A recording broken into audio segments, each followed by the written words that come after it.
Good evening, sim race fans. Welcome to another NAGP Monday night open wheel broadcast. I'll be your host for tonight. I'm Jesse Olson.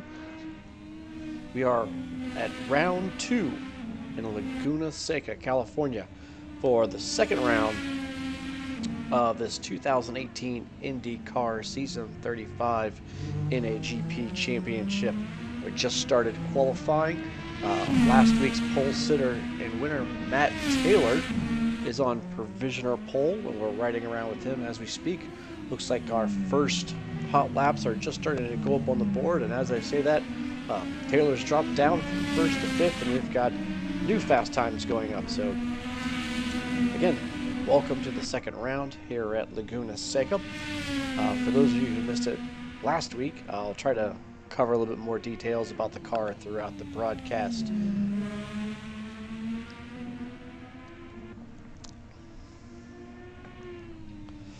So, in comparison to last week, Laguna Seca is a short, very hilly, lots of elevation road course up in the Monterey Peninsula, sunny California. So we make our way from Central Florida at Sebring for round 1. As I mentioned, Matt Taylor was your winner in that race.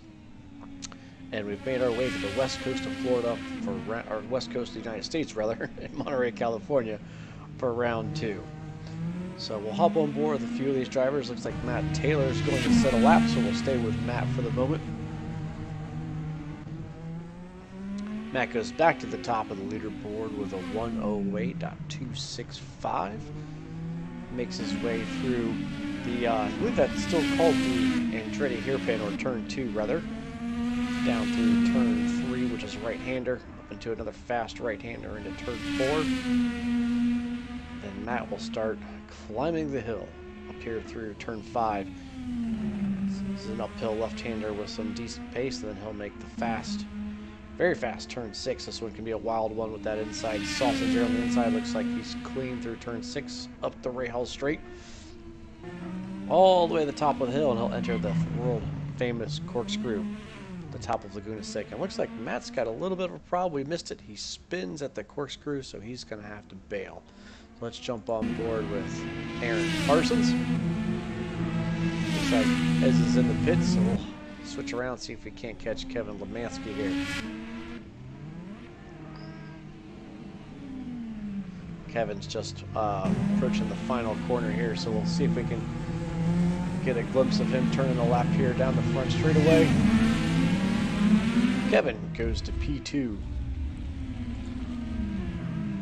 And just as I say that, Mark DeGraw jumps up to the top. And he's pulled it off. Mark with a fast time, 108.065. So Mark DeGraw, Matt Taylor, Kevin Lemansky are your provisional 3 here. Ez is out on track.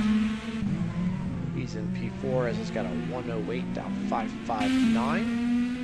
Decent time so far for Ez as he makes his way through the corkscrew.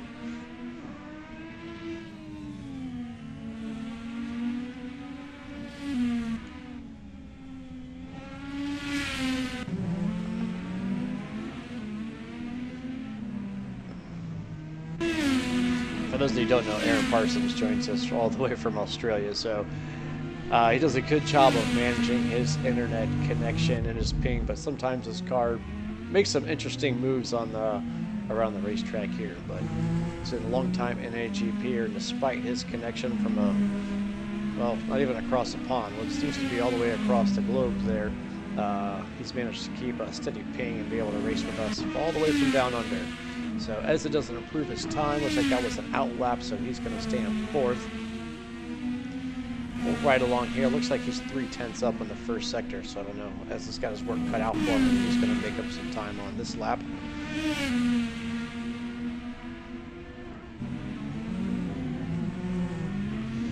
He climbs all the way to the top of the Rahal Straight down through the corkscrew. This very fast downhill left-hander. Now through turn 10.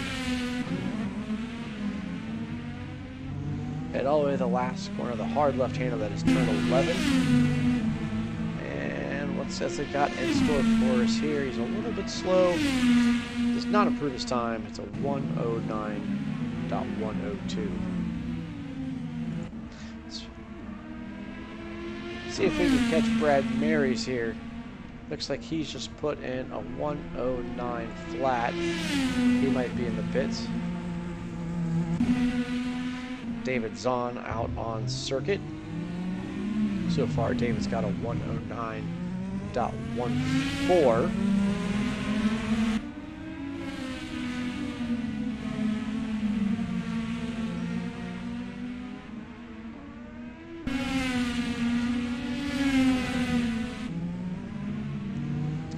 David should be in that bright orange car there. I think he's teamed up this year with Jake Feimster in the similar design, but purple-looking livery there.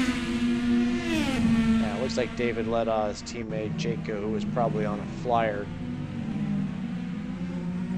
Feimster sitting in P12 right now, but we'll keep an eye on him as he continues to take another go at qualifying here. So we've got 16 minutes left in this qualifying session. As mentioned, this is a pretty different track than what we saw last week at Sebring. So Sebring is a long, flat track, long straightaways with some tight hairpins. Now we've made our way up into the Monterey area of California, where basically we've got a circuit. Oh, there goes David Zahn. David Zahn just takes it off there. That looked to be turn 6. That's a treacherous corner. Keep an eye on Jake as he comes down through the back half of the track here, as you come down the hill. And as I was mentioned, Laguna Seca is basically in a dry lake bed, hence the name, Laguna Seca, out in Monterey, California, world-renowned racetrack. It's changed hands a couple times.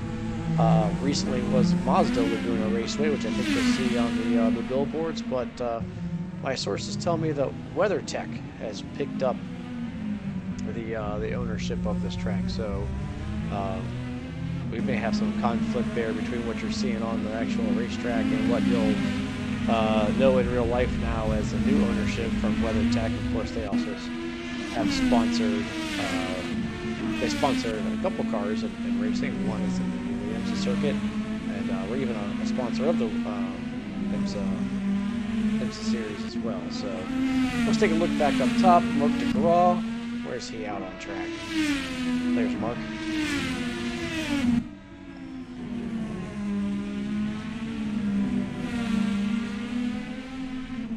Looks like Mark is about a 10th up on his fastest time. We've yet to see anybody dip into the 107s. It's a fast lap around here. It's a shorter circuit than Sebring, so expect to see a lot of laps here. Range of just under 70 seconds to get around here in one of these 2018 Indy cars.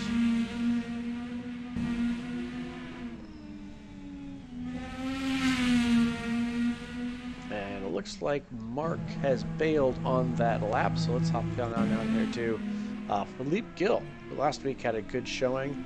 Well, it looks like Philippe's done. He's pulled it back into the pits. Spoke too soon. There's Chris Moses out on track. He had a fantastic lap looking. Oh, and just as I pick him up, Chris spins out. Broadcaster's curse, Chris. Sorry about that.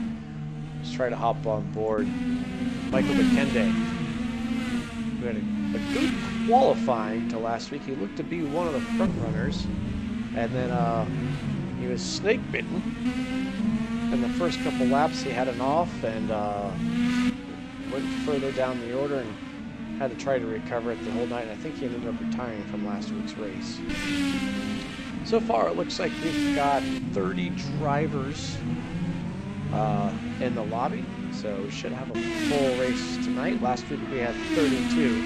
That's the most we can handle. So season 35 off to a roaring start for NAGP with full grids right out the get-go. A lot of action here on track. Let's hop to Kevin Mansky.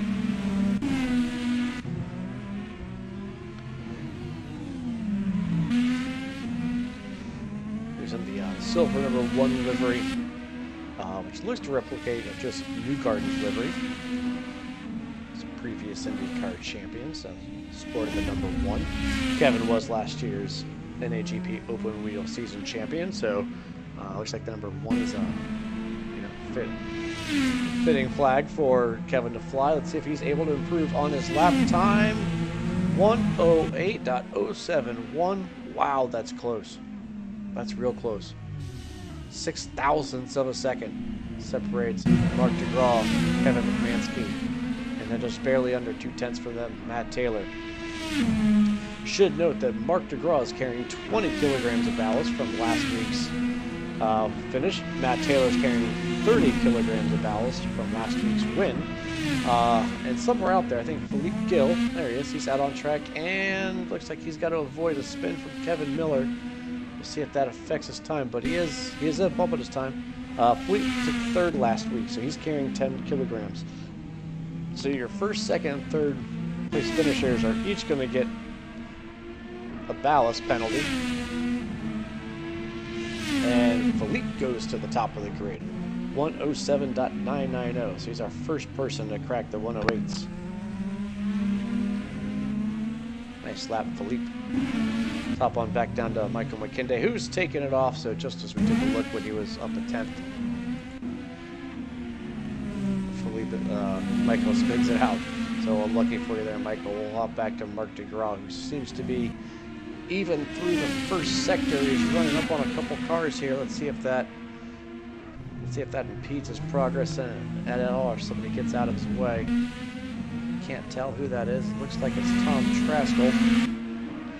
Tom, well, it's not making life easy for Mark, that's for sure. So looks like Mark's going to have to bail out of this lap and try to find another gap in the pack here to set a fast lap. So we're at 11 minutes to go in this 25-minute qualifying session at Laguna Seca.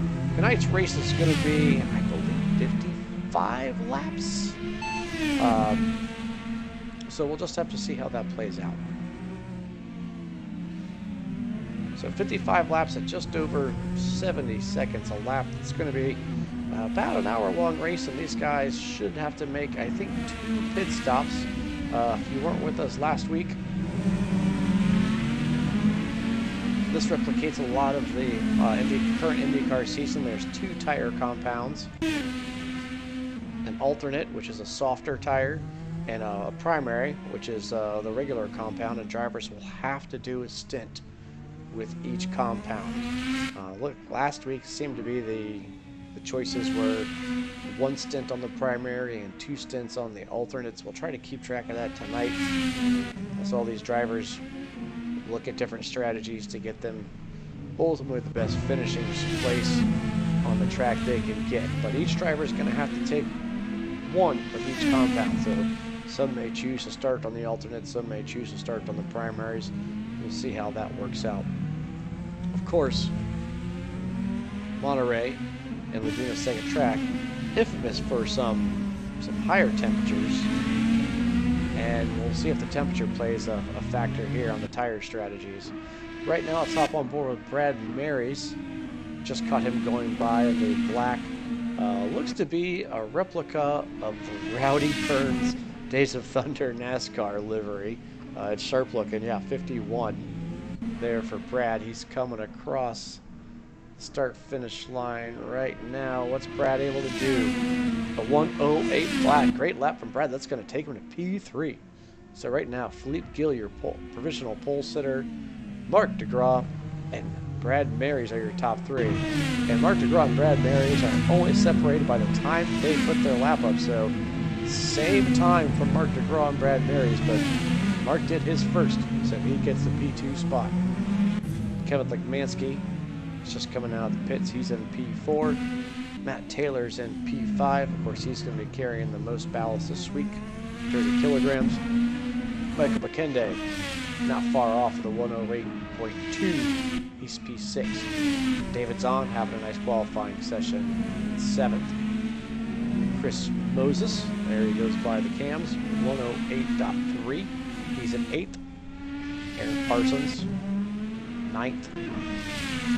John Houston is in 10th. John Wathen's not on the circuit at the moment, but he's in 11th.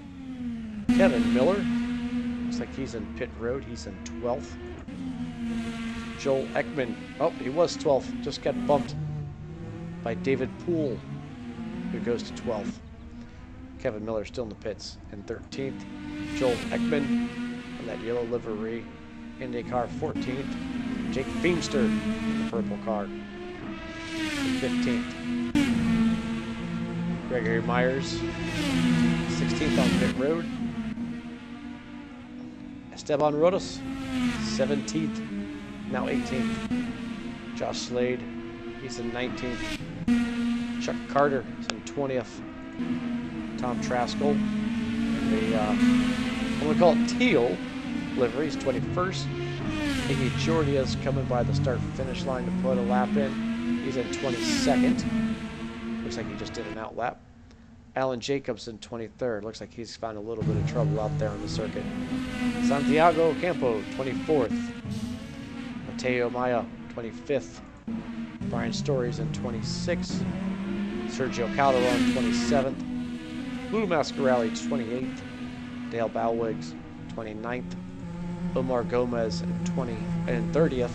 And John Ludden and David Raleigh not yet to be found. So if they're going to make this race, they've got about 7 minutes to do it. Let's go back to the top here. Right around with Philippe Gill, who just took the number 1 spot. No, he had the number 1 spot with the 107.9. Apologies, folks. So Philippe's sitting in the provisional pole spot, carrying 10 kilograms. Takes a little bit off there at the corkscrew. I think he's on an outlap anyway, so he may just be trying to find the limit of the tires. Of course, everybody qualifying on the alternate compound of tires, which would be the softer set, but they should only be handling a few, well, maybe more than a few hot laps around here. So good for qualifying runs, but we'll have to see how they shake out in race pace. So it looks like Philippe's on his flyer here. Try to stay with Philippe as he gets around the circuit.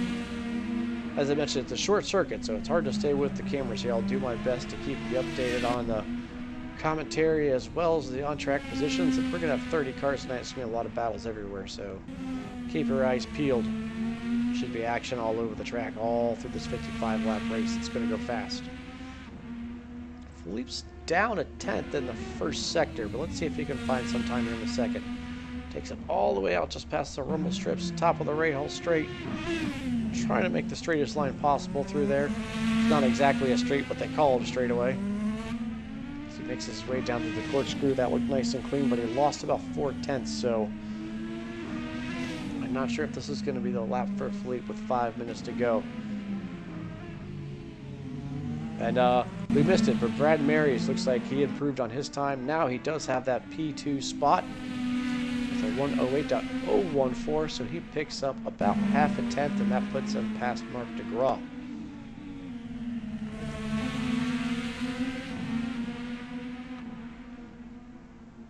Brad might be taking a cool down lap this time, or this might be another out lap as we missed his other one, so let's keep an eye on what's happening out there. And just as I say that, Aaron Parsons, he pulls it off, but not before he does a 107.964.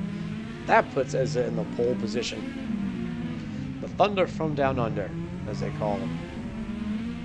Aaron Eza Parson, your provisional pole sitter for a moment.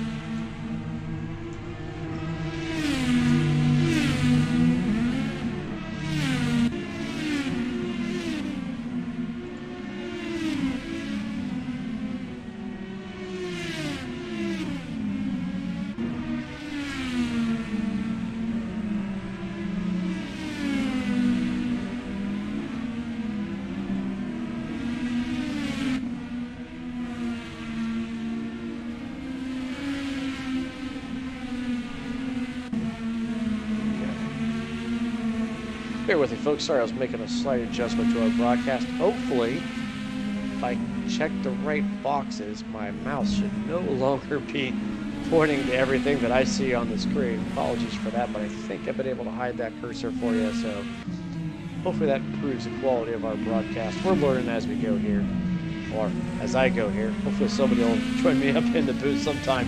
We'll see how tonight goes. Maybe we can get a couple driver interviews as the race goes along. Parsons still your pole sitter. Philippe Gill still in P2. Mark DeGraw P3.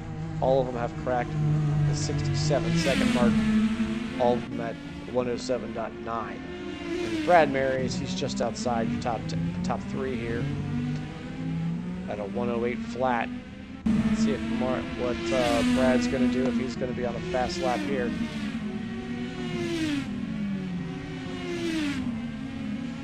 Takes it into turn 2. Might have some cars on an outlap in front of him. A little bit of a wiggle coming out of that turn 3 into the fast right-hander turn 4. Now he's going to start climbing the hill here with a couple left-handers. Pretty good lap from Brad so far, but he's down 2/10. Let's see if he can make something up here in the second sector. He's got a car off in front of him, but that shouldn't impede his progress. Slight lockup getting into the corkscrew. That's going to cost him some time. Loses about 6/10. Yeah, Brad's going to pull the plug on that lap. He's going to head back to the pits and try another lap. See if he can't get one more crack at it. Kevin Lukamansky just does a 108.036. That's going to put him P6.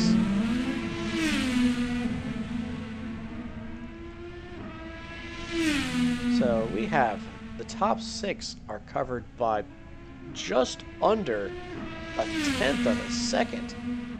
That is extremely close. I can't even tell you how much of a car width that is on track. That's not much. Maybe a front wing's worth. That's how close these guys are in the top 6. So 1 minute 15 seconds left to quali. Kevin's going to give it another go. Philippe Gill is out there. He's level through the first sector. He runs it really wide coming out of turn 6. That's probably going to slow him down. We'll keep an eye on his time, but I think that's going to kill his lap, or at least his shot at improving. And he loses a 1/10 there. Might be able to find that here in this last sector. Let's stay with Philippe.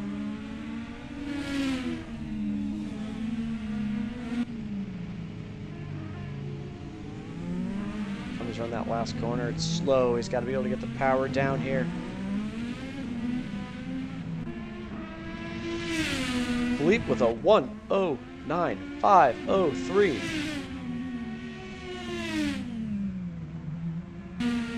That's not going to do it, folks. He lost probably about a 1.5 seconds there in that last sector. Up on board with Mark DeGraw here. It looks to be level through the first 2 sectors. Comes out of that rainy curve down here into turn 10. It's a fast right-hander downhill with some banking to help you out. Now into the very slow turn 11. Got to be smooth. Got to get the power down. Mark DeGraw is going to come across the finish line with a 1:07.794. That is almost 2/10 faster than Eza, and Mark carrying 20 kilograms of ballast to boot. So Mark puts an absolute flyer in just as at the end of qualifying. Eza's out on track. Let's see if he can have a rebuttal. Oh, looks like Eza's put it off here in the second sector. He was level in the first sector, but now he's lost a lot of time, so I think that's going to be it. Looks like he's got some wing damage for Eza. Brad Marys had a lap going, but looks like he's bailed on it. I don't think anybody else is going to be able to be on track and have a flyer going. We're riding around with David Poole. I'm not sure if he made it across the finish line in time. It says he's got a really slow second sector, so this might be all for that. Yeah, he's pulling it in the pits. David Zahn's probably our last one on track, and that's going to wrap up this qualifying session. He's several seconds off the pace here, so this is going to be David's best efforts here.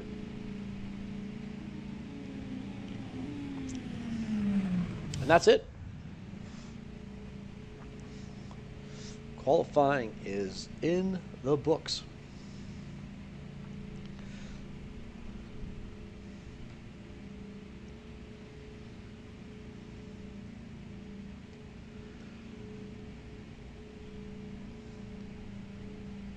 So we'll have a short period here for the drivers to get back into the pits, put their their race tunes on, make any last-minute adjustments they want to make here before we settle in for 55 laps of Laguna Seca.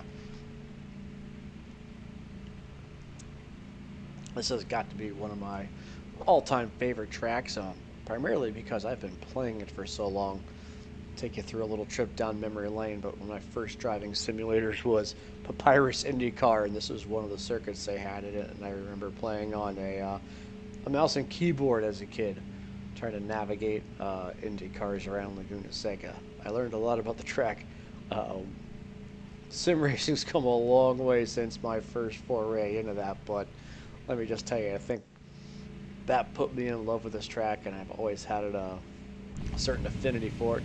Never got a chance to get around it myself, so that'll be one of my life goals here. Maybe one day I'll make it all the way out to Monterey and get a chance to get around this fantastic, iconic racetrack that so many racing series have visited, have raced at in the past. So we've got 3.5 minutes. Bear with us, and we'll get a countdown here going in a few minutes. We'll run down the grid.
So as I mentioned from last week, Matt Taylor was your winner last week at Sebring. He won by quite a hefty margin, but this week he's going to find his work is cut out for him, carrying that 30 kilograms of ballast. He's going to be starting P8. So it looks like most of the cars are making their way back to the grid. So let's run down the starting order here and see if we can't show off some of these fantastic liveries and let you know how this is going to start the race. And I'm sure we'll have a lot of jockeying for position on lap 1. But Mark DeGraw is your pole sitter. Aaron Parsons, P2. Philippe Gill, P3. Brad Marys, P4. Michael McKenday, P5. Kevin Lekmansky, P6. David Zahn, P7. Matt Taylor, P8. Chris Moses, P9. Jonathan Cuppett, P10. Didn't say much about Cuppett. He must have snuck in there late. John Houston, P11. Kevin Miller, P12. David Poole, 13th. Jake Beamster, 14th.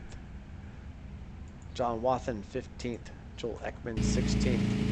Gregory Myers, 17th. Esteban Rodas, 18th. Josh Slade, 19th. Tom Traskell, 20th. Chuck Carter, 21st. E. Jordia, 22nd. Alan Jacobs, 23rd. Santiago Campo, 24th. Brian Story, 25th. Teo, 26th. Sergio Calderon, 27th. Lou Mascarelli, 28th. Dale Ballweg, 29th.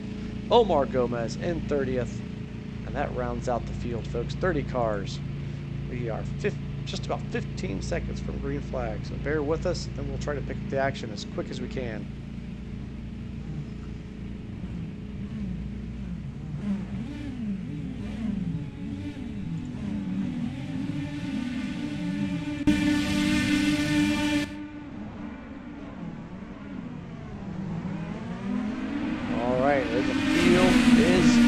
Mark DeGraw is going to take the field all the way down to turn 1.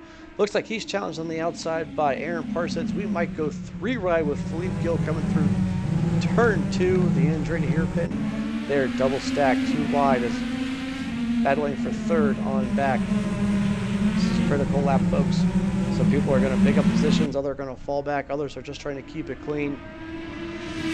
Right now, we got Mark DeGraw out front.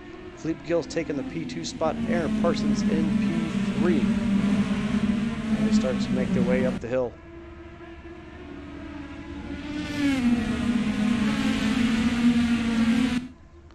Mark's got just a little bit of a gap. Aaron's starting to threaten Philippe as they come to the corkscrew. Not a place you typically want to make a pass, but we've seen it done before. They start their descent down the hill. Looks like that battle for P2 has gave Mark DeGraw some breathing room. He comes down through turn 10, a fast right-hander.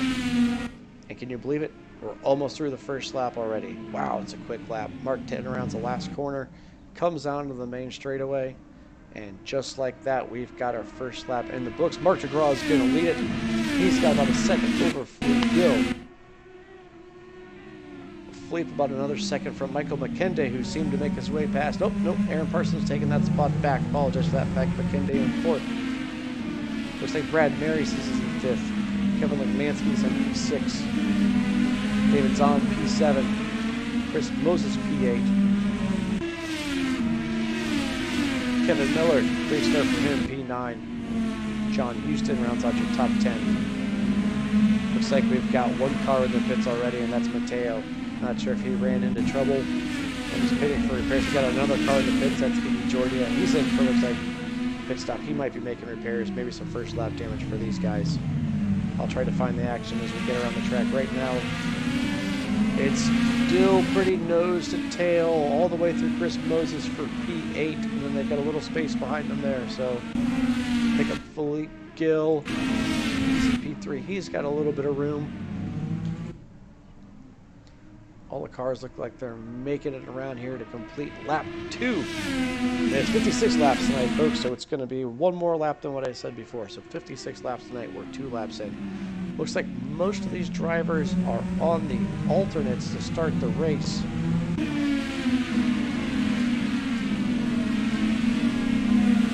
We cycle back through the field here a little bit. We'll try to pick up the tire strategy. Let's see if anybody's playing the longer game right from the get-go.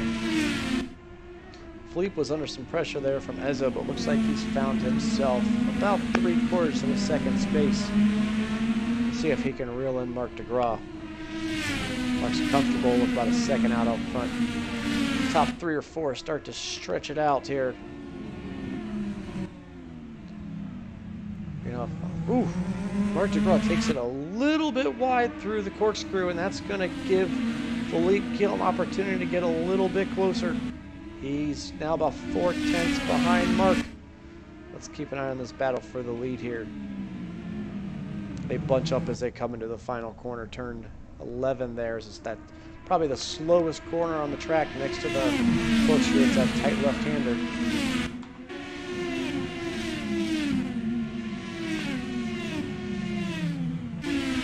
Philippe makes his way through the Andretti hairpin, and he's given a 10th or 2 back to Mark. So slight wobble by Mark coming through the corkscrew.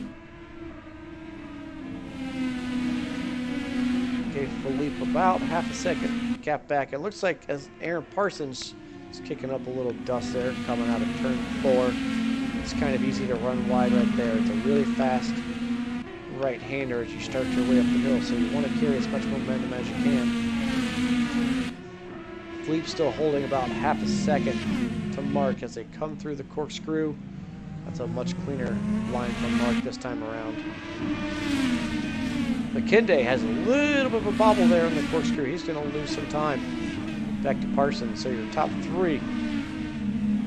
About a 2-second gap here on the other ones. Let's stay right up front with Mark DeGraw. Philippe Gill starting to close in, and not too far behind from him is Ezza. Ezza's looking to take a peek as they come down. That's actually turn 1. They come down the front stretch. Looks like he's going to get the move done on Philippe. Not sure if Philippe had a little tire spin or maybe got a little dirt coming out of that last corner, but it opened the door for Ezza to take that spot. So now Ezza sets his sights on Mark DeGraw. Let's see if he can keep the aggressive Philippe Gill at bay. Move up towards hunting down Mark DeGraw.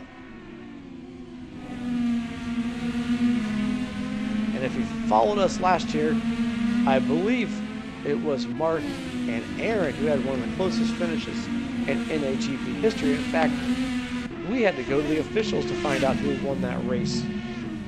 I believe that was the Austrian, correct me if I'm wrong, Austrian Grand Prix last year as we ran some of the older cars, but they were so close it was hard to tell who actually won.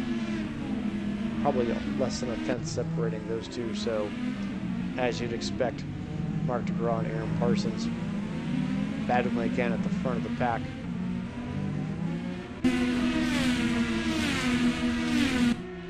Looks like those guys have found about 8 tenths between each other. Michael McKenday seems to have regained his footing. He's starting to put in some fast times here. Most of these guys running around about 109s. Race pace, these cars got a lot more fuel in them than they did when they were running quality laps, so we expect to see the times drop off a little bit for race pace. So far, all the top 5 cars on the alternate tires. We'll keep tracks of that as we go through the field. Let's go ahead and give it a rundown. Brad Marys has worked his way to P5. Kevin Lekamanski in P6. Right behind him. David Zahn has gotten to P7, so David having a good run early here. Good to see David up there. Looks like he struggled a little bit last week. He was at the back of all the cars that finished, but this week we're having a nice top 10 run going 6 laps into this race. Kevin Miller putting together a nice drive. P8. John Houston, P9. Keep an eye on John. He'll probably work his way up here as we get to the field. He's very consistent. Joel Ekman with a great showing. P10. By the way, might have missed it. Looks like Kevin Miller and John Houston are both on the primary tire, as well as David Zahn. So 7, 8, and 9 here, showing good pace on the primary tires. A little bit slower than those guys up front doing the 109s. They're doing 110s, 111s, but those tires will come into their own there, and we'll see how this shakes out in a few more laps. Greg Myers, good start for him. He starts on the alternates. John Wathen, 12th, also on the alternates. David Poole, 13th. He's running the primary tires, starting up. Chris Moses on the alternates. He must have had a mistake. Don't think he's made a pit stop yet. Let's take a look at his times. Oh, he had a 25-second. He must have had an off or some sort of an issue where he lost about 15 seconds. So Chris back to 14th. He's got his work cut out for him now. Dale Baldwin, good start on the alternate tires, 15th. Tom Trask, alternate, good start for him. Lou Mascarelli, whoa, watch out, Lou. Got Josh Slade breathing down your neck there. Lou 17th, Josh 18th. Alan Jacobs on the alternate, starting 19th. Jake Feemster.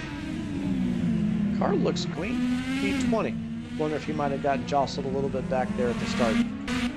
Esteban Rodas on the alternates in 21st. Santiago, he's 22nd on the alternates. Matt Taylor, who is last week's winner, your points leader on the primaries, has dropped all the way back to 22nd. I'm trying to see if I find any damage on that car. I'm not sure if he got into an open lap scuffle or whatnot, but Taylor's going to have to go a long ways if he wants to retain his points lead here in the second race. Jonathan Cuppett also started 10th all the way back to 23rd. He's also on the primary tire. So we've seen a couple guys in the top 10 on the primary tires. And a couple guys here towards the back. So I don't think it's the tires. These guys must have had an on-track incident. Esteban Rodas, alternates 24th. Omar Gomez is in the pits. Sergio Calderon's on track. Also on the alternates, Brian Story is out there running. Jordy is back on track. Chuck Carter's on track. He's in 29th. And looks like we may have lost Mateo. I think he's still in the pits, so he might be in the pits, but retired. Sergio Gomez back, or Omar Gomez back in the pits. I'm not sure he's pitting or paid. Let's pick up the lead here because it looks like we've got a battle going on. That was your field as we run through a 30-car start of the race. It looks like Mateo's the only one out. So right now we've got Mark DeGraw leading from Aaron Parsons, but not much between the two. Maybe half a second. Now they've found a little bit of space between them and Philippe Gill in P3. About a second and a half. We'll keep an eye on Philippe as Michael McKenday looks to be closing the race, that gap down there to about half a second. So we've got a battle for P1 and we've got a battle for P3. Looks like we have some other battles happening down the field. We'll try to pick those up as well and spread the love around.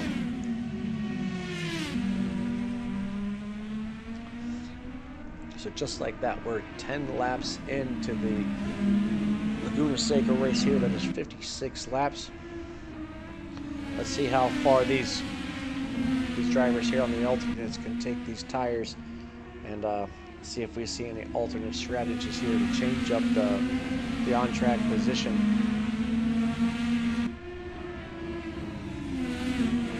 Both these drivers with a fast lap in the books of 109.28, only separated by 0.02. Ezza comes flying up behind Mark. I'm not sure if Mark's a little slower. Ezza just had a little more pace going in and broke a little bit deep to the corkscrew, but he ran right up the back of Mark.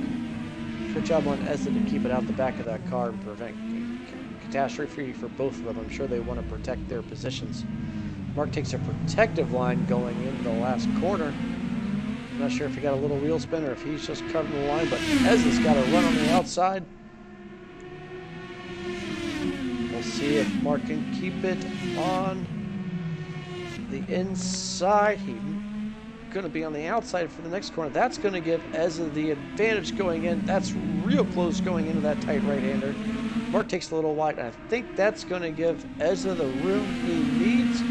Now, he may have been on the push to pass. Now, while these two are battling, Philippe Gill and Michael McKenday have caught the both of them. Mark's got to be frustrated. He just lost P1, and he's in dire situation of losing P2. And Michael McKenday, he's just thrown it off, and he takes Brad Mary's with him. So P4 and P5 off in turn 6. That's going to cost them a ton of time. Let's take it right back up to the battle for P2 again. Mark DeGraw from Philippe Gill. Looks like he's got about 0.8 of a second. So Mark able to hold on to P2. Philippe able to hold off the challenge for Michael McKenday. Fortunately, looks like McKenday collected Brad Mary's, and that's going to put Kevin Lukamansky, the sister car to Mark DeGraw, into P4. So keep an eye on Kevin. He could catch up to these guys pretty quickly. He's only about 2 seconds back from Philippe Gill. These guys get to battle, and Kevin will be right there with him.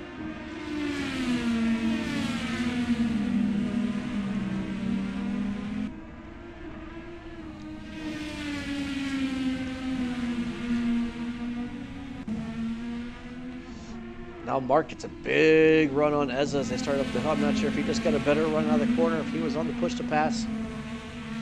Of course, Mark's carrying that extra 20 kilograms of success ballast from his P2 finish last week. Which also means he's second in points going into this week, so I'm sure he's got that mentality in his mind right now, just saying, you know what, I'm okay with P2, I'm going to stay real close to Ezza in case he makes a mistake, and then maybe I can pounce back on that P1 position. Maybe I can strategize with some pit stops to get back around him. It's a long way to go. We're only 12 laps into this 56-lap race, so time to calm down and understand what's happening around you and let the race come to you, as they say. Especially with Matt Taylor, who has slipped all the way back. Where did we lose Matt Taylor? No, he's in P20. Let's try with Matt and see what's going on here. He's currently behind Jake Feimster. He's on the primary tires, so expect his pace to be a little bit off of those, and he runs it wide.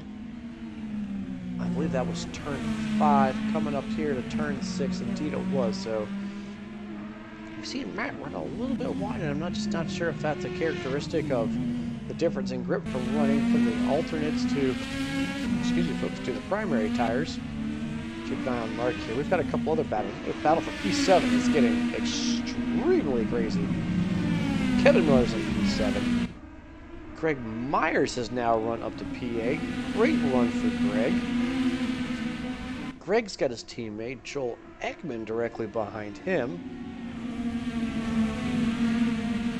And David Zahn is right behind that. So we've got a 4-car battle here for P7. Just as I clicked at them, looks like they found some space from Kevin Miller.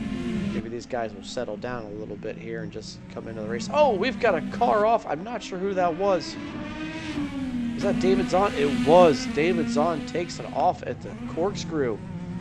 Let's see if he hit the wall or maybe if he just spun out. That's going to hurt David. He drops all the way back to P13.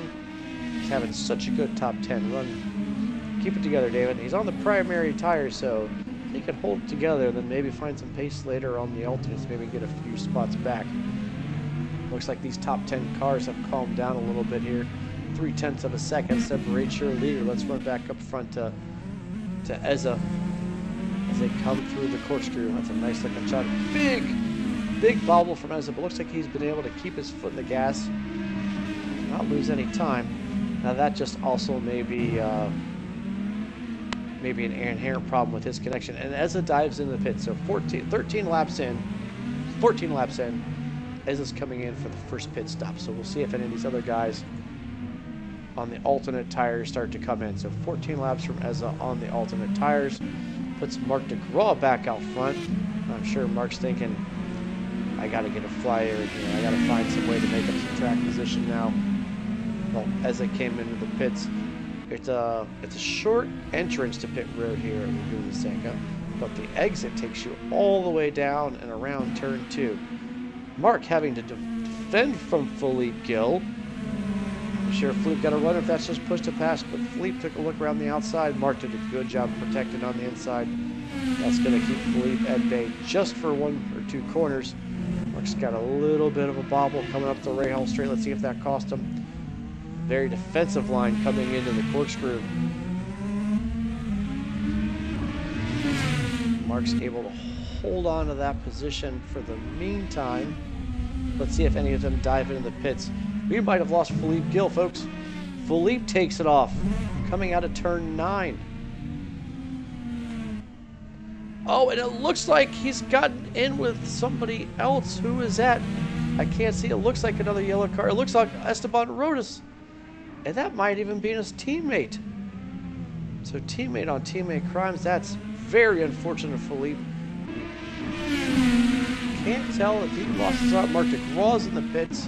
That moves Kevin Lemansky, his teammate, who's also on the alternate tires here, all the way up to P1. So Kevin having a good run. I think he started just outside the top 5.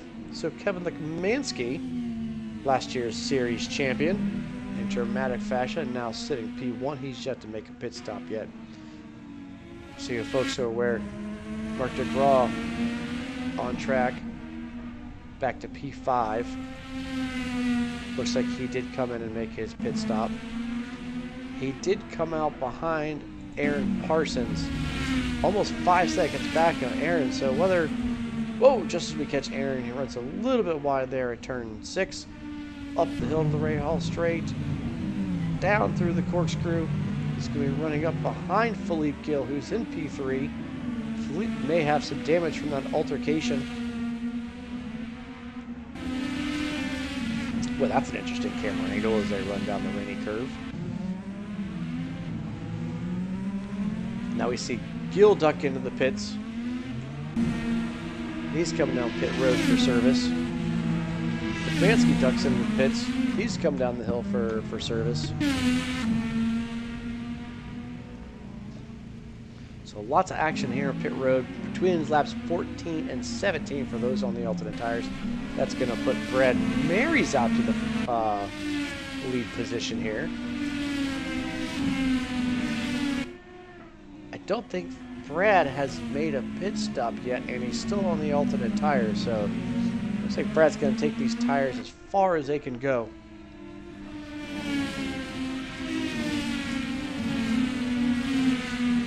And he's only got about 2 seconds back to Aaron Parsons, who has already made his pit stop, so Brad just might be trying to jockey for some track position here.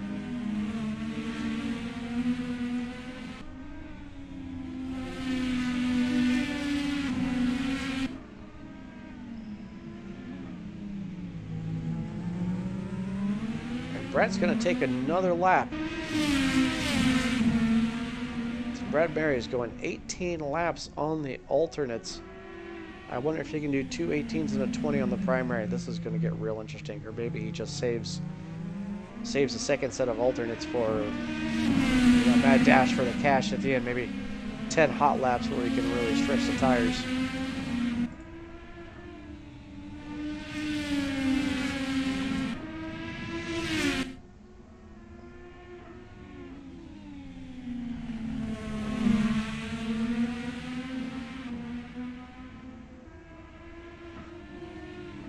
Now, we might have missed it, but it looks like Mark DeGraw has traded positions with Aaron Parsons, who had appeared to come out about 5 seconds ahead of Mark DeGraw as they came through the pit stops, and only a couple seconds behind Brad. Now shows up about 3/4 of a second behind Mark DeGraw. So maybe Eza had it off. Let's check his lap times.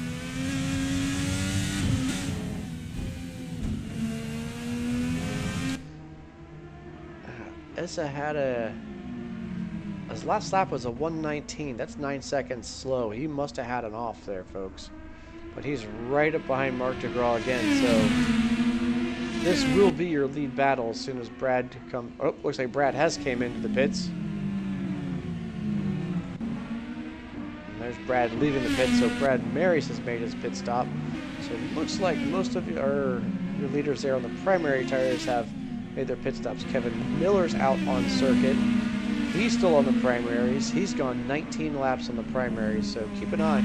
He's up there strictly on strategy right now, but looks like Brad Marys will be able to hit that spot whenever Kevin comes in.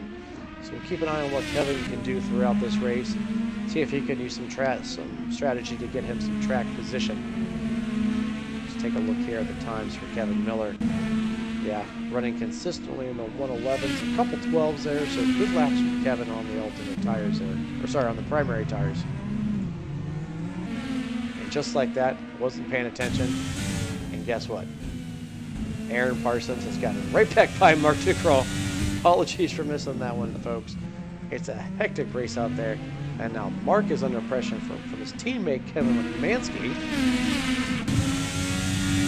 As I predicted, would find his way right back up into the lead battle. There goes Kevin on the inside, down in turn 2, the Andretti hairpin. Makes it look easy. Kevin Lukmansky now in P2.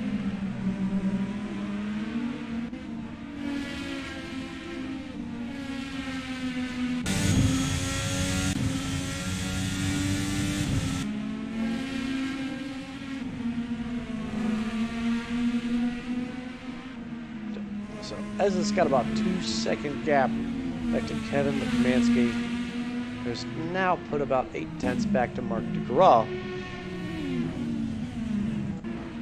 And about 8 seconds clear of Kevin Miller, who's still out there on the primary tires. But he's got a mirror full of Brad Marys, who went about 18-19 laps on the alternates, and he's back on the alternates again. So interesting strategy we're seeing here from Brad Marys.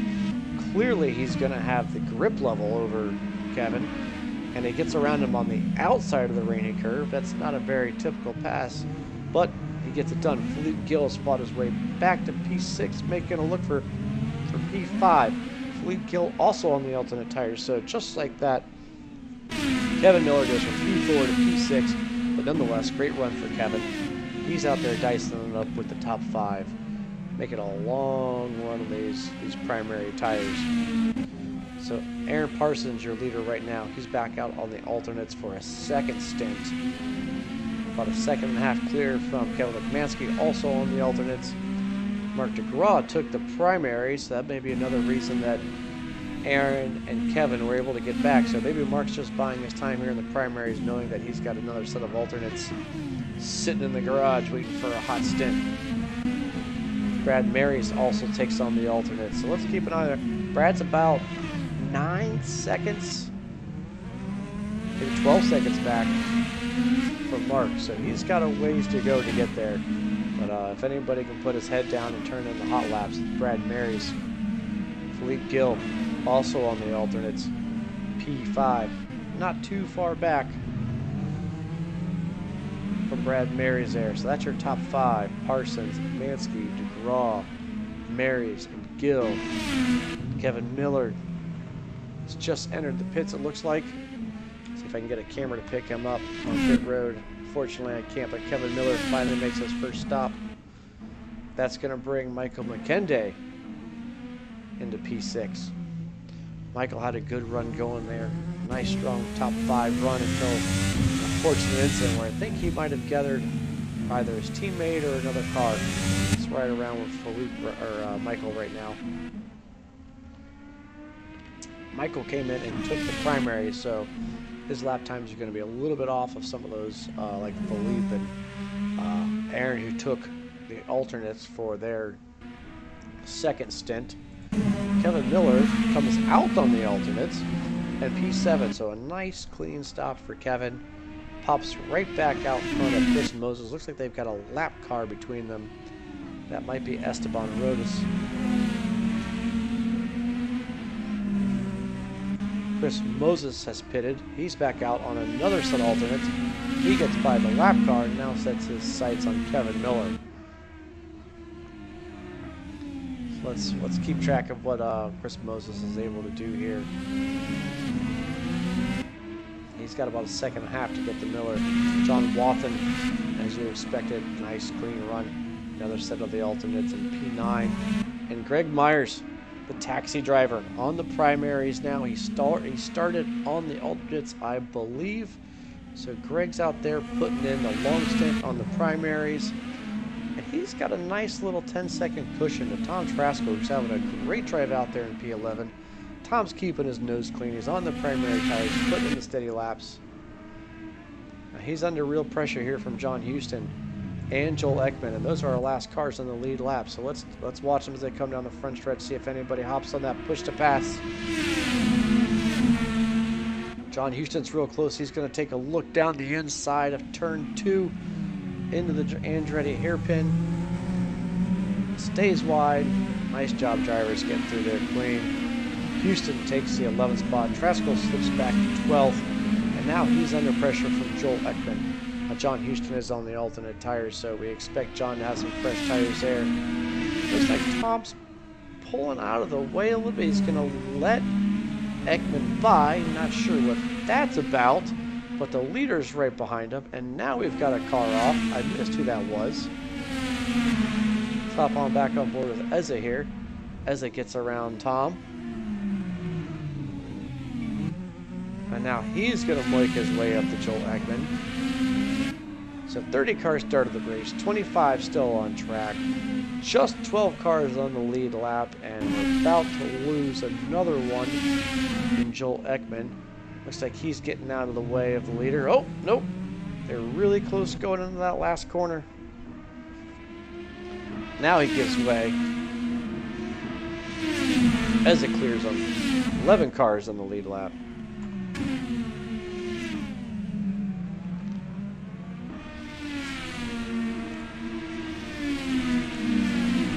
Looks like Eza's got his teammate in front of him in John Houston. Just a couple seconds up the road. When he gets by John, he's going to have only 10 cars remaining on the lead lap. So we're not even halfway in this race, and we've got most of the field down a lap. So Eza's pace is, just unrelenting here. He's putting in a 108.85 as his fast lap. That's only about a second off our quali time. And he just did a 109.6 making his way through traffic. So Eza's showing great pace here on the alternates.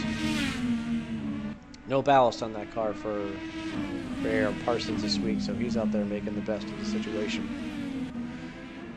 Right now we've got a battle going on for P7.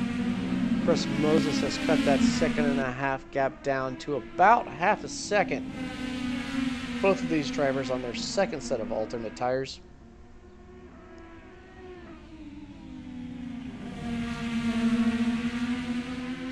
Why don't we hop on board with Chris Moses here?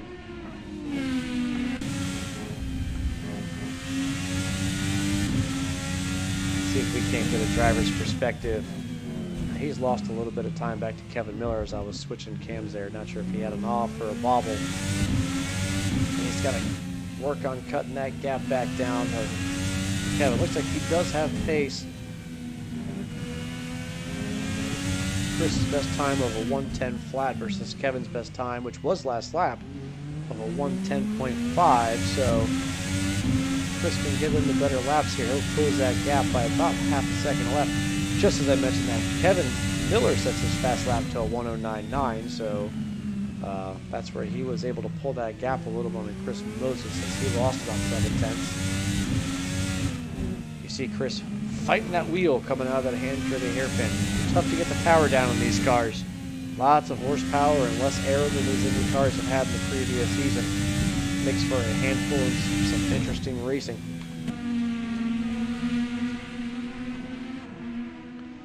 This continues to be one of our closer battles on the track, so we'll stay on board with Chris Moses right now. And of course, as many of you know, Chris, one of the founding fathers, league admins, part of the CC for so many years. Major contributions from Chris Moses to NAGP, so thanks for everything you've done, Chris. Chris has stepped down from an administrator role, but he's still racing here in a GP, so great to have Chris continue to be around. And now he just gets to focus on driving. And you can tell that focus is working because he's just closed the gap right back up to Kevin Miller. Chris sets his fast lap of the race of a 1:09.511. And that was almost a second faster than Kevin Miller's last time, so this battle's heated right back up again. We've also got a battle going back on there for 19th. This battle gets decided here shortly. We might pick that up. Looks like Jonathan Cuppett and Alan Jacobs are battling back there for P19, P20. Chris is able to get by Kevin. I'm not sure if Kevin made a mistake or just pulled offline, but he's lost a lot of time here. Still a good run for Kevin, though, sitting in P8. Dale Ballwag, he's a little bit off there at the corkscrew, and so is Kevin Miller as he cuts the track there on the inside. Now, I don't think we've covered this, but these drivers are allowed a certain allotment of track cuts. That looked to be about 4 wheels off from Kevin. Now, CC will have to decide that one on Monday. So as we approach the halfway point here in this race, let's run them down again. Aaron Parsons is your leader, P1. He's got about a 12-second lead back to Mark DeGraw. So Aaron making the best of these alternate tires. Mark DeGraw, P2, carrying 20 kilos ballast. Brad Mary's about a second and a half, a little bit more back from Mark, P3. Philippe Gill. Oh, just as we catch Philippe, he tries to get around the lap car and he spins it and puts it into the outside wall just past pit road entry. Oh, that is unfortunate for Philippe. I'm not sure if that was his teammate and he was trying to make an evasive move to get around him, or if he just lost it coming that fast left-hander, but Philippe's going to drop a lot of time here. Kevin Lagmansky now takes that P4 position, and Michael McKenday is not going to be too far back from Philippe now. That's unfortunate from Philippe. Had such a good run going. Your third place finisher from last week. We'll see if Philippe can get it back together. We've got a battle going back here for the 10th spot. Greg Myers is in P10. He is your first car off the lead lap. So Greg is down a lap.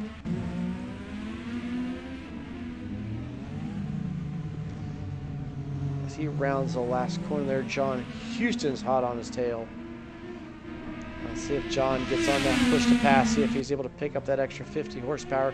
He's got a big run as they come down into turn 2, one of the best passing spots on the racetrack. He gets up close, but he's not able to get it done. We'll have to tuck back in and see if he can't find another opportunity. Opportunities are few and far between when you're following Greg Myers. Greg Myers known for his consistency and his smoothness, which also makes it known for him to be difficult to pass if he doesn't want you to pass it. And that's the course, that's characteristic of a great racing driver. So Greg's out there having a solid run, P10, but he's got his mirrors full of John Houston. I think John's just going to have to be patient and wait for Greg to make a mistake. If Greg makes a mistake, 26 laps to go, so maybe he can find one. Now John is on the alternate tires, so let's see how this pans out. He may have a diminishing window here of opportunity. If those alternate tires go off, it's going to play to Greg's hand being on the primary tires. Houston takes it down the inside of turn 2. Greg gives him plenty of room, and that's going to be that. John Houston gets by Greg Myers. Now let's remember here, Greg's on the primary tires, so what's happening on track could be negated by the strategy between Greg Myers and John Houston. Last week's winner, Matt Taylor, has worked his way up to P13. We saw him as low as P22 or P23 early in the race. He's on the primary tires, so we expect him to be doing a long stint.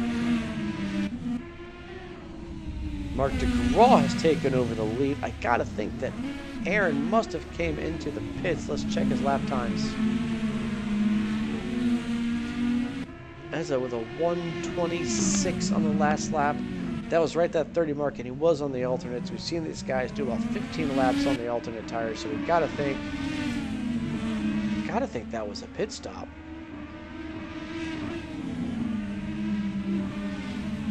But I am showing Ezza on the alternate tires now. Maybe my tire tracker's just not keeping track. Oh, he's got a tough time getting around the lap car there of Tom Traskell as they come in the last corner, but he's able to get it done.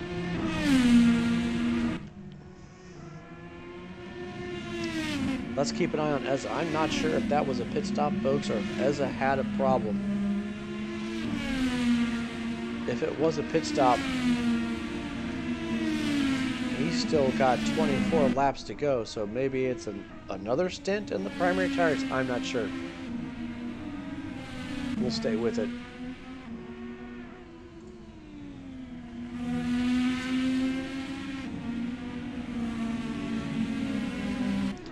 So Ez is about 6 seconds back from Mark DeGraw.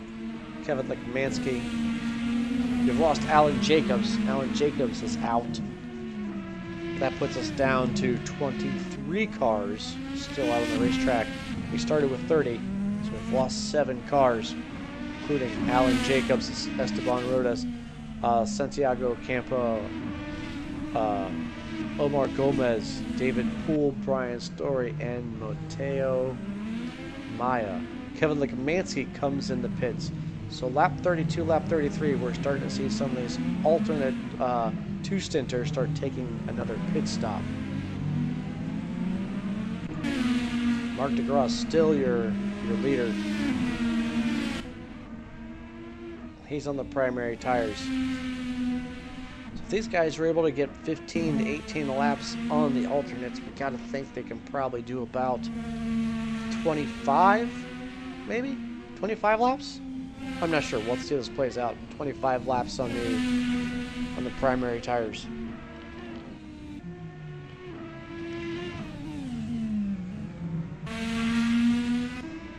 So Lekmansky comes out in P6. He's back on another set of primaries.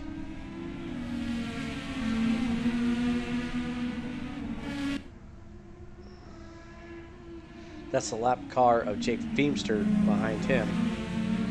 That position, that battle is not for position here. The next car back from Lekmansky is Chris Moses. He's just got 2 lap cars between them.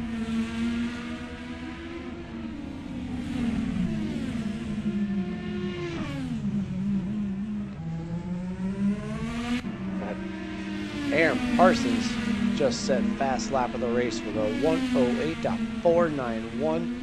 That's about 7/10 off your qualifying pace, folks, and he just pitted, so he's got fresh alternates, but probably a little bit more fuel than those quality runs, so great lap by Ezza. He's probably going to keep his head down and look to regain that lead from Mark DeGraw whenever he's ready to make the next pit stop. He's only about 3 seconds back, so at this pace, it won't take Ezza very long to catch Mark. Philippe Gill, even though with his his accident we saw earlier, has moved back into the third place position by way of pit stops. Brad Marys is in P4.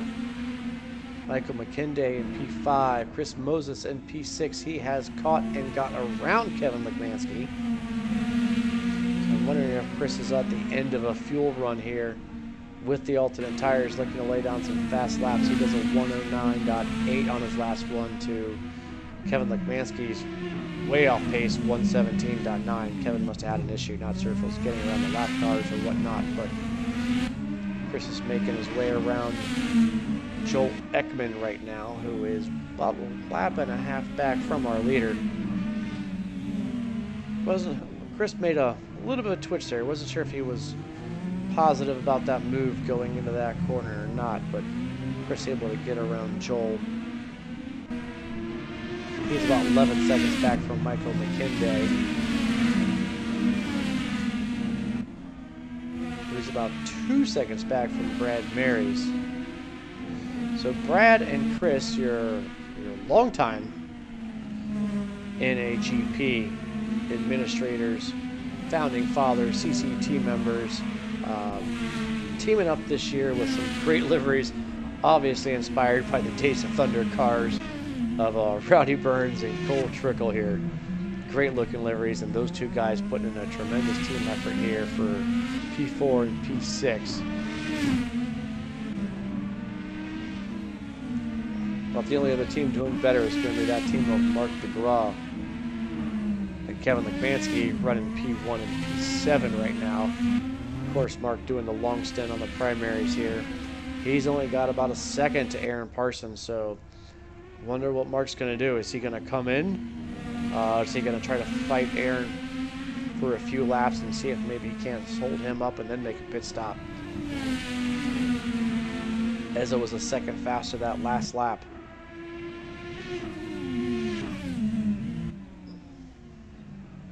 And just a quick update, we are down to 7 cars in the lead lap, so Kevin Lagmansky is the last car in the lead lap. Greg Myers is the last car, is your first car a lap down, and he's made his way to P8 now, running one of the longer stints on those primary tires. Aaron Parsons gets by. Mark DeGraw ducks into the pits. Oh no, what's going on at the top of the corkscrew? It looks like we've got some mayhem. Cars sprung all over the place. Philippe Gill looks to have made it through, but I don't see any damage on that car. Oh, and just as we say that, he takes it off in turn 10. He's able to keep it out of the wall, but that's going to cost him some precious time. Let's see what happens if Philippe ducks into the pits. Maybe he's due for tires. That might have been the end of his alternate tires there. So, Ezza out front, Mark DeGraw in P2, Brad Marys in P3, Philippe Gill in the pits, P4. He's probably going to lose a spot to Michael McKinday, who also comes in the pits, so they'll have doing pit stops. Kevin Lagmansky is out on track, and just like that, I just missed it. Chris Moses spins it around at the last corner. He's going to lose valuable time, and we've lost Kevin Miller. I did not see what happened, folks. Kevin Miller is out of the race. He was having such a strong run early on.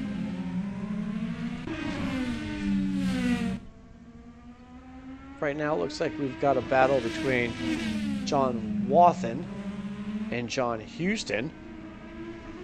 And I believe these two were fighting for a position on track for most of the race last week at Sebring. So these two guys, again, finding each other on the racetrack, and let's stay with them. This should be a good battle. John Houston on the alternates. Looks like he's got to run down the inside of the Andretti hairpin. He gets it done there in turn 2. He'll be clear through turn 3. John Houston takes the P9 spot, moving Wathen back to P10. And looky, Matt Taylor now has moved up to P11. And looks like he's still out there on the primary tires. So Matt just biding his time, putting in a nice solid run here, keeping it clean.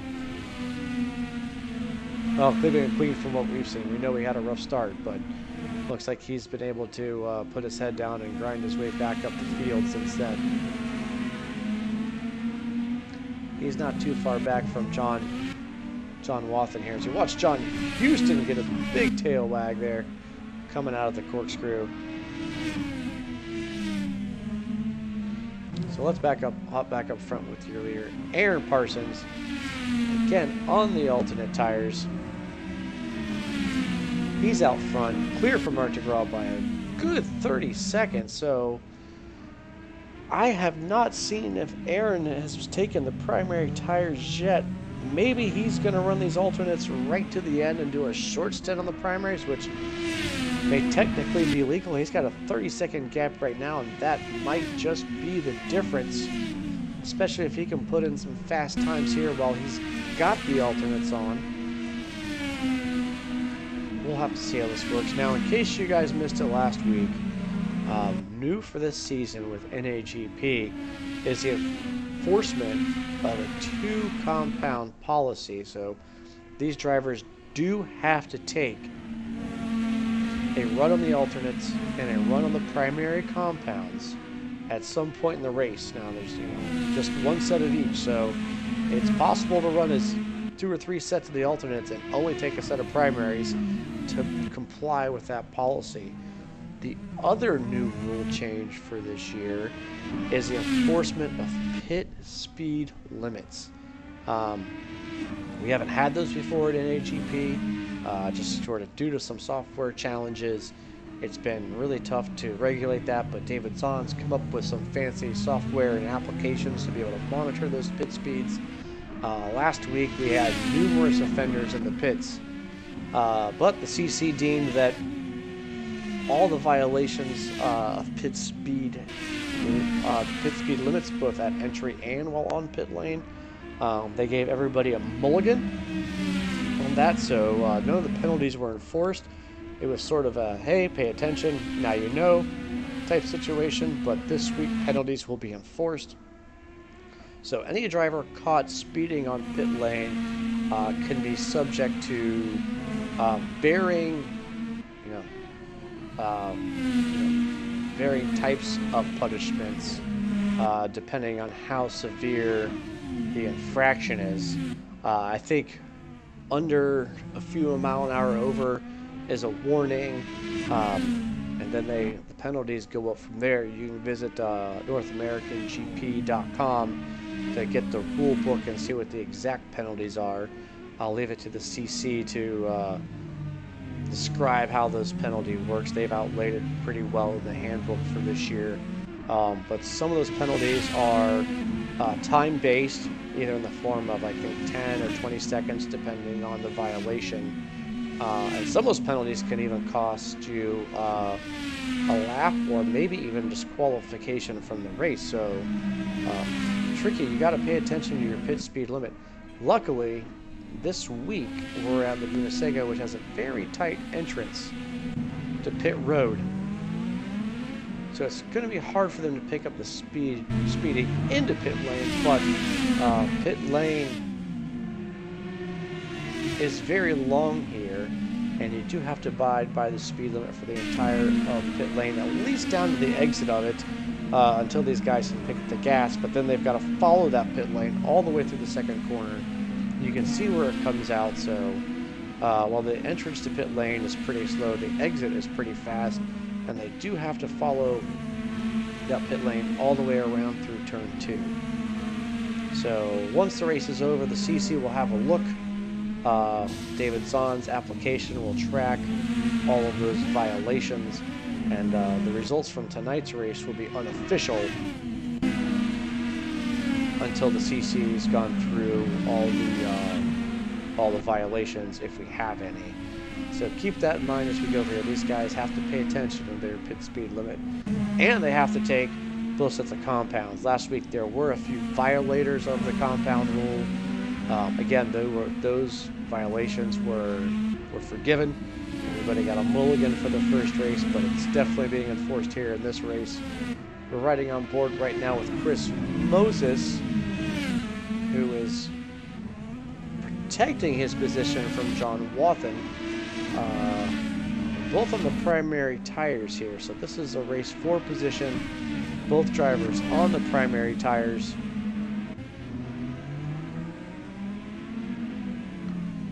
And looking to have pretty close pace, both of them running in the 111s on their last lap.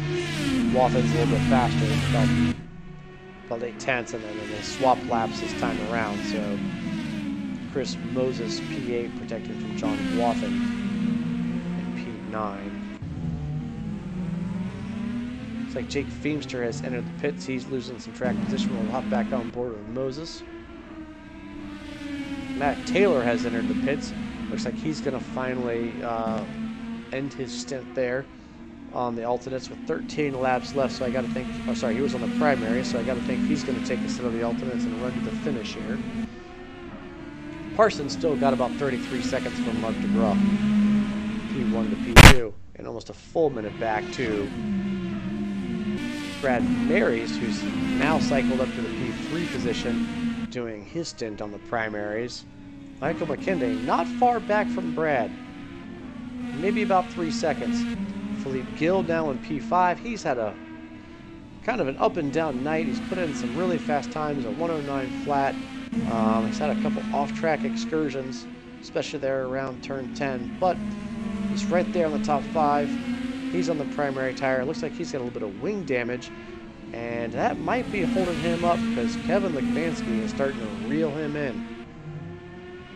Kevin Lekmansky now sniffing that top 5 spot as they bring it in nice and neat here into the corkscrew. And these are your last 2 remaining cars on the lead lap. So we've got 22 cars left on track from the 30 that started. 6 cars left on the lead lap.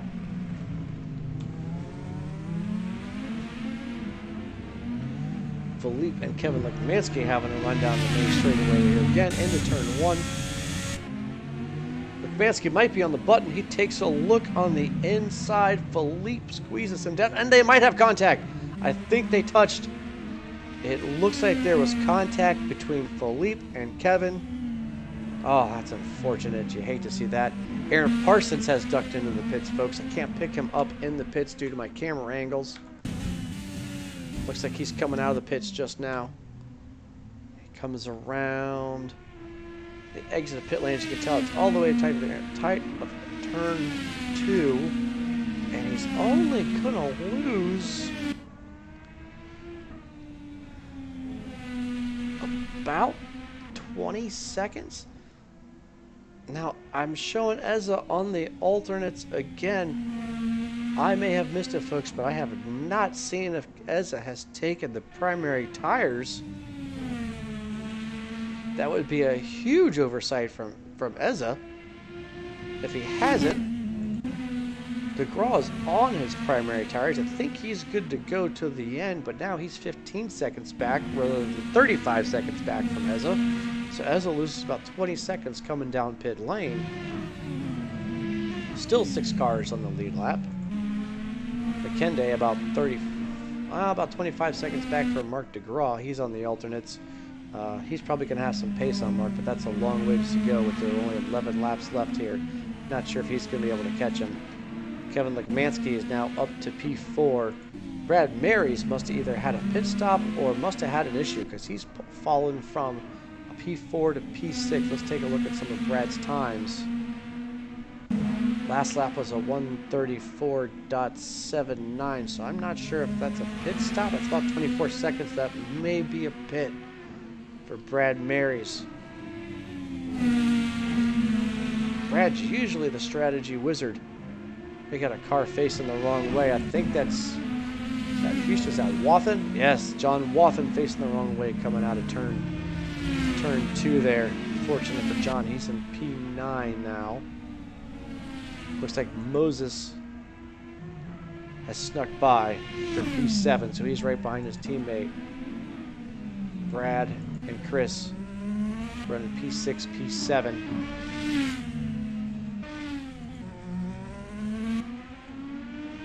So Ezza, your leader, out front by about 16 seconds from Mark DeGraw. P2, Michael McKinday. Great run for him in P3. I think he had a shaky start, but looks like he's put it all back together. Solid laps from Michael lately. Kevin Lekmansky is in P4. About 7 seconds behind him, Philippe Gill, who's had an up and down night, but is keeping it in the top 5. About 5 seconds back from Philippe is going to be Brad Marys. He just made a pit stop and took primaries, so maybe his fresher primaries will be able to help close the gap. We'll keep an eye on that. Chris Moses now in P7. He's your first of the cars a lap down. Houston, P8. John Wathen, P9. Greg Myers, great run for him, P10. Matt Taylor, points leader in last week's winner, looking to salvage what was a rough start for him, P11. He's got a little ways to go to catch Myers. Let's see if he can do it in the last 8 laps. Jake Feemster, solid run, P12. Joel Ekman, P13. Tom Traskell, P14. Tom had a good run going. I'm not sure if he had an incident or maybe just fall off. Let's take a look at his recent laps. Well, they seem to be solid, and he might have made a pit stop in there, so Tom may have just cycled back on strategy. Josh Slade, P15. Jonathan Cup, P16. David Zahn had a good run going early. He's dropped back to P17. Iggy Jordia, P18. Dale Baldwig, P19. Lou Mascarelli, P20, 4 laps down. Sergio Calderon, P21, also 4 laps down. And Chuck Carter rounds out the last of your cars on track, P22.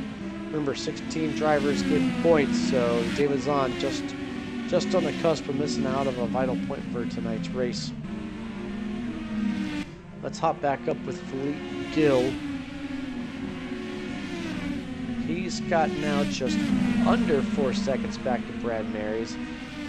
Brad was about a second faster that last lap, so at this pace, Brad might catch Philippe here, who looks to have a bent rear wing. Or maybe I'm just a little bit off, but either way, that appears to be leaning a little bit to the right-hand side of his car. It's got to be impacting his aero and his downforce just a little bit.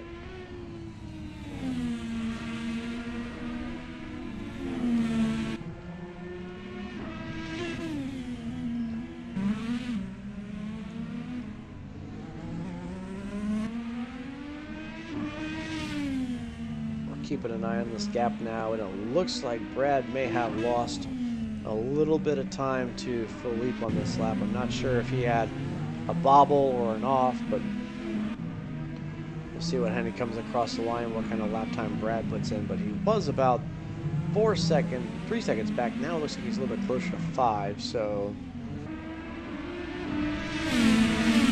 Brad with a 1:11.6, definitely off the pace, and looks like he had to give way to Ezza there, so that may have been the cause of Brad's slowdown. So Ezza has now lapped everybody except the top 5, and Philippe Gill is not that far down the road from him.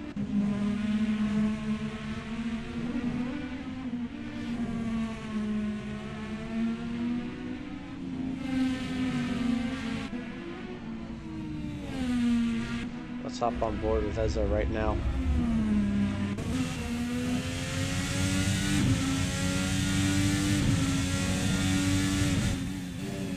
He comes barreling into the corkscrew here. So road track just falls away into this fast left-hander that is Rainy Curve. Down the hill, headed into turn 10. Another downhill on camber, right-hand corner. A slam on the brakes and took it in real tight into the last corner, turn 11, back on the gas to blast around the main straightaway. Still keeping an eye here on the gap between Philippe Gill and Brad Marys, as well as Kevin Lemansky and Philippe Gill. Not sure if Lemansky's had any issues, but that gap's down to about 3 seconds now. So not only these guys be fighting for position, but they've also got to pay attention because Aaron is coming back through the field with 5 laps left. They'll have to be mindful of each other and of Ezra coming through, with blue flags being shown by the corner workers. Looks like we got Jake Feemster making a late pit stop here. He's on P13. We'll continue to ride on board with Ezra.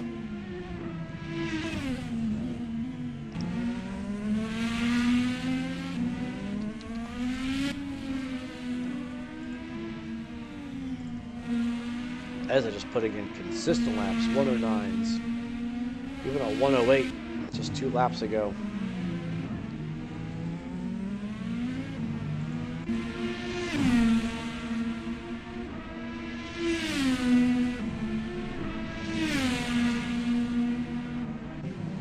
Aaron does a 109 flat.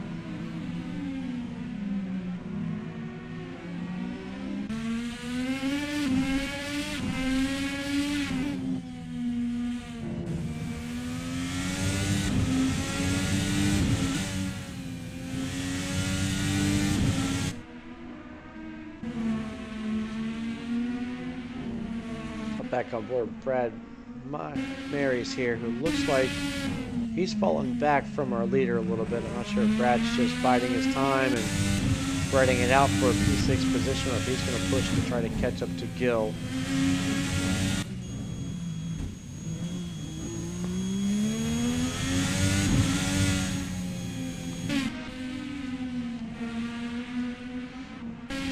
That's the gap right now from Philippe Gill to Aaron Parsons.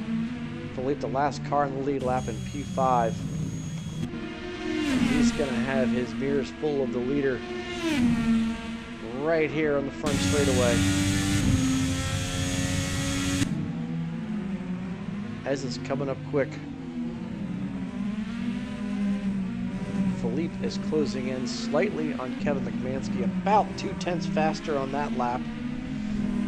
He's going to need to take out a bigger chunk than that if he wants to get to Kevin.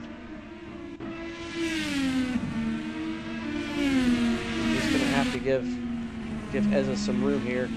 Blue flags are out, but he holds his line in the bottom. Ezza makes a big bobble, locks it up. He's going to keep it on track here. You know, Ezza might have just said, hey, it's not worth it. I've got this thing in the bag. I've got 25 seconds to Marc DeGraw. There's no reason for me to try to put this guy a lap down. Let's just ride out the rest of the race. I've got 3 laps to go. Might as well make him some nice, easy parade laps.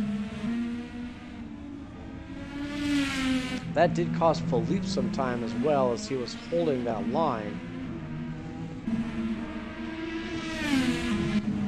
Jump on board with Kevin Lagmansky here. He's been cruising in the P4 position as of late. He's trying to get around the lap car. That looks like Lou Mascarelli.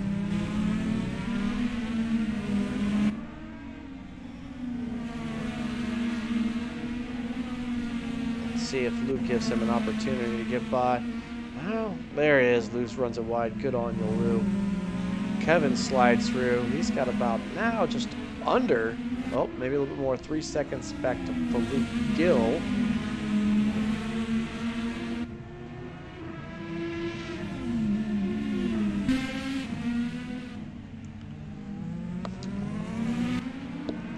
This has been a wild race, folks. I've tried my best to cover it for you. We've got 3 laps left here. Let's hop on board with Aaron Parsons as he finishes. He's out. Aside from that little issue trying to get around Philippe to put him a lap down, it's been pretty quiet night for Aaron Parsons. He was able to find the lead after the opening laps there. He's been pretty much out front comfortably for the last half of this race. Not under much of a real threat, except for a couple close interactions with lap cars and trying to hold his position as they make their way through their pitch strategies. He's still about 25 seconds to the good on Marc DeGraw. Marc's having a fantastic race as well. He's in P2. He's carried 20 kilograms, and if he finishes in this position, he's going to get another 20 next week. So that is going to be a heavy car for next week. Marc's showing what he can do in this car, even with the success ballast. Good run from Marc DeGraw.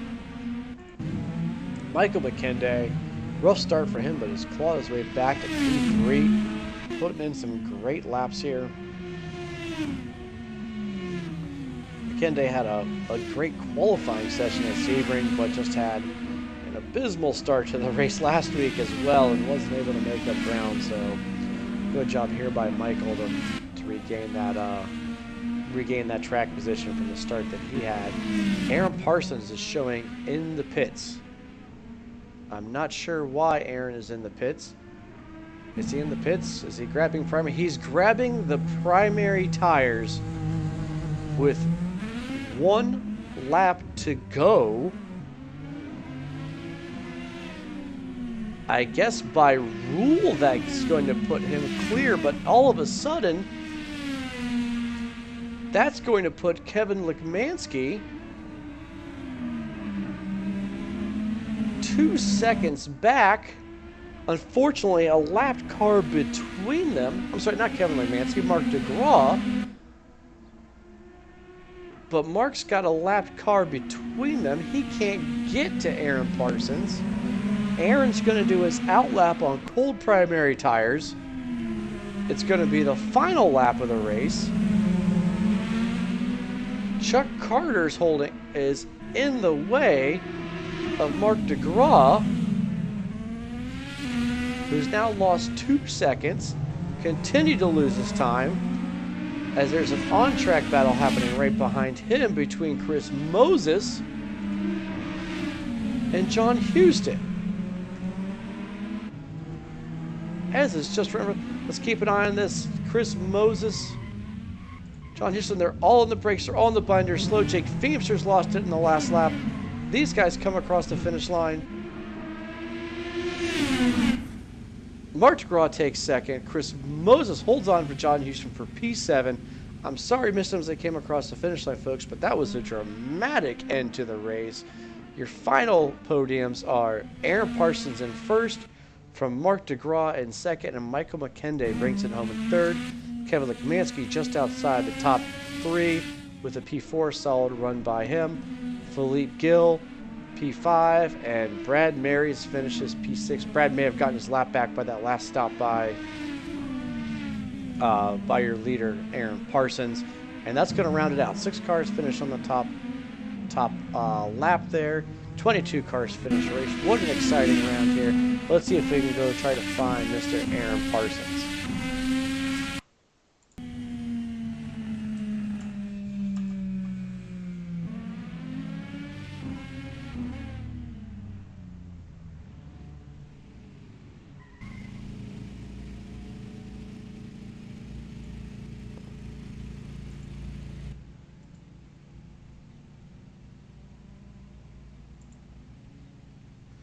Aaron Parsons, do you copy? I do. This is Jesse Olson up here in the broadcast booth. Congratulations on your win there. Interesting strategy at the end there. Want to tell us what you had planned for the race and how you put that strategy to work? That was a complete mess up on my part. I meant to do a three stop, 3 stints on alts and then last stint on primes, but I forgot to swap to the primes on my 3rd stop, so I decided to go to the end of the race and then swap to primes. Well, hard on myself. That may have been the luckiest snafu or just sheer brilliance by accidents on your part, but you had Mark covered by about 30 seconds there going into the end, and I saw you duck into the pits. Did you think you had enough time to get the tires and get out in front of Mark? I wasn't sure because my standings was like fluctuating quite a bit, so I thought it was going to be really close, and I think it was pretty damn close. I only came out a short way ahead. Yes, it was really close. A spoiler alert, there was a lapped car between the two of you, and I think that was probably the difference from him getting a run coming out of turn 2 on you. It looked like it was just under 2 seconds of a gap, and I was going to wonder how fast those primaries would come up to temperature, because Mark was on his alternates at the end of the race there. Yeah, my tires were stone cold until they didn't even get warmed up before I finished the race. But I did have 3 push to pass left, or 2, so I could have defended using the push to pass. Got it. Yeah, that's one thing we can't tell up here. I can't tell how many push to passes are left here. So, as some of the battles happen, it's hard to tell who's on it and who's just getting run on tires and whatnot. But nonetheless, great drive by you. 56 laps is a lot of laps around Laguna Seca. That's hard to do 56 perfect laps, but it looks like you did probably 55 perfect laps. I think I might have caught one bobble from you trying to get around a back marker there towards the end. But other than that, it looked like a very clean race from your end. Is that the way it felt inside the car? Most laps were pretty good. I did have a problem at the corkscrew one time. The car bottomed out and spun me around. That was early in the race, so I had that spin out and then the half spin out trying to get around Philippe. But that was the only two problems. Gotcha. Well, you certainly made it exciting there at the end, man. Congratulations on the win. We'll let you get back down to your team, but congratulations again on a great run, and congratulations on 30 kilograms of ballast for next week. We'll see how that works out for you. Yeah, thanks, Jesse. Thanks for doing the broadcast. No it's problem. Really cool. Take care, Ezra. See ya.